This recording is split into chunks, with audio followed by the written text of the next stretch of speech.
But with that, we move forward and let's go ahead and jump into our next topic, which is going to be Alabama.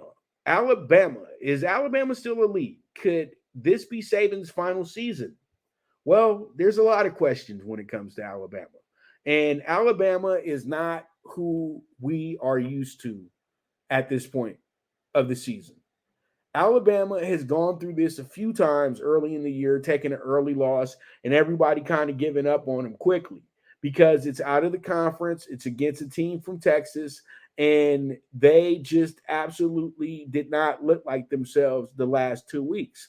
Texas came in there and destroyed them in the fourth quarter. It was a close game, and then the fourth quarter came around, and Texas absolutely took them to the woodshed. But we know that they had a bit of an advantage because Steve Sarkisian was one of Saban's coaches for half a decade, and he knows the playbook very well.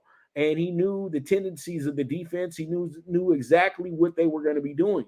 So that was a little bit of an advantage to him. And he had the playmakers that could take advantage of those flaws in the Alabama defense. And that's exactly what happened with them winning that game. Alabama's defense redeems themselves after giving up 34 points the week before. They're not used to doing that against a team from outside of the SEC, but they had to deal with it, get over it, and get into the next game. So they literally shut down South Florida, but they couldn't score any points. And then the game became a lot closer than it needed to be. And pretty much they played South Florida to old school type blowout win. You know what I mean? They beat them 17, to 3 or something like that. But still, they had to ensure that they beat them by 2 touchdowns just to make sure that they're still who they are. And they're having a lot of problems when it comes to the quarterback position as well, too. And if you don't have a good quarterback, it doesn't matter how much talent you have at the school, it's gonna affect the rest of the team. And they took out the quarterback that actually has played the best, even though he lost to Texas. He still is the best option that they have at quarterback. And Nick Saban took him out to teach him a lesson after what happened the week before. And what happens in the game last weekend? They had to play patty cake with South Florida, who is ranked to finish last in the AAC, even though I think that's a much better team than they're portraying that they truly are. And I got them actually finishing a lot better than what their preseason numbers are, but they got the exact performance that they needed to move forward and have a successful conference season, in my opinion. And you got to thank Alabama for that. And I think Alabama got the right wake up call to show them that, hey, everybody ain't scared of you no more.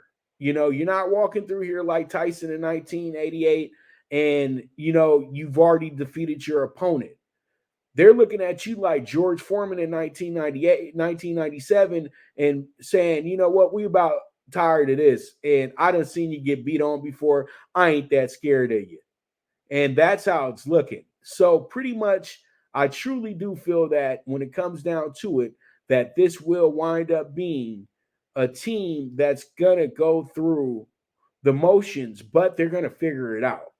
Alabama just needs to get into this game with Ole Miss. I'm going to preview a lot more later on this week when I get to my college previews on Thursday.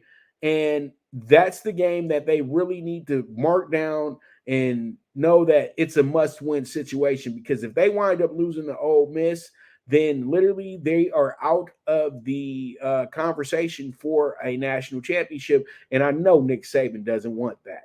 And you know what? He definitely doesn't want to lose to a former colleague, a former, mentee in a sense, in Lane Kiffin. We know that. He never wants to lose to Lane Kiffin of all coaches that he's worked with.